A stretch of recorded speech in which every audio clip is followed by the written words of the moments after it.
Que sait-on sur l'affaire de l'enfant de 5 ans grièvement blessé par balle, près de Rennes? Un enfant de 5 ans circulant à bord d'une voiture conduite par son père a été grièvement blessé de 2 balles à la tête et à la joue. Course-poursuite, fusillade sur fond de trafic de drogue. Un enfant de 5 ans circulant à bord d'une voiture conduite par son père a été grièvement blessé par balle à la tête, samedi soir, à Passé, près de Rennes, en Ille-et-Vilaine. Il est actuellement hospitalisé et le pronostic vital est engagé. 20 minutes fait le point sur cette affaire. Le déroulé des faits.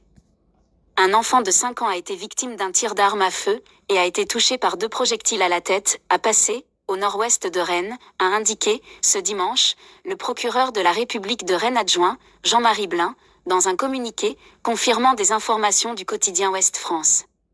Le père, qui emmenait l'enfant, chez sa mère qui demeure à Vezin-le-Coquet, près de Rennes, a déclaré avoir été poursuivi par un véhicule et avoir fait demi-tour à hauteur de Passé, selon le magistrat.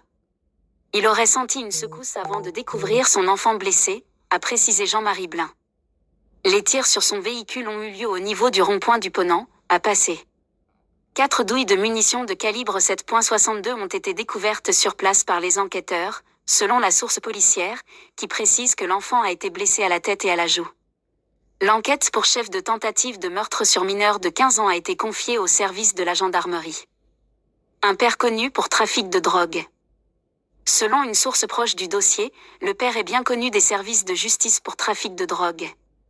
D'après une source policière, il est âgé de 29 ans et conduisait une Opel Astra rouge. L'enfant se trouvait dans la voiture de son père qui venait du quartier de Maurepas à Rennes où avaient eu lieu samedi matin des tirs d'armes à feu en rafale et où avait été vu circuler un groupe d'hommes cagoulés dont l'un était porteur d'une arme à feu de type fusil-mitrailleur, a-t-il ajouté. Intervention du raid après une fusillade. Cette situation avait entraîné l'intervention du raid, avec à la clé, une vingtaine d'interpellations qui n'ont donné lieu qu'à des contrôles d'identité, à l'exception d'une personne placée en garde à vue, a précisé le magistrat. Des photos diffusées par des médias locaux montraient une dizaine d'hommes habillés de noir fouillés par des membres du raid, à quelques pas de la sortie du métro Gros-Chêne.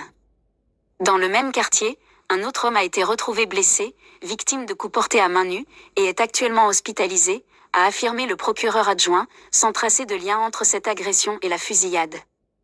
Une guerre de territoire. Depuis plusieurs mois, des fusillades éclatent régulièrement dans certains quartiers de Rennes, à Maurepas dans le nord de la capitale bretonne, où sont implantés plusieurs points de deal. 2 fusillades ont ainsi eu lieu les 23 et 30 septembre à Maurepas et une autre dans le quartier de Bréquigny, sud, le 24 septembre. Un homme avait été grièvement blessé par balle dans la nuit du 5 au 6 octobre, dans le centre-ville de Rennes. La maire, PS, de Rennes, Nathalie Appéré, avait alors alerté dans un communiqué sur une « guerre de territoire entre narcotrafiquants au Gros-Chêne », évoquant « une escalade de la violence particulièrement inquiétante ».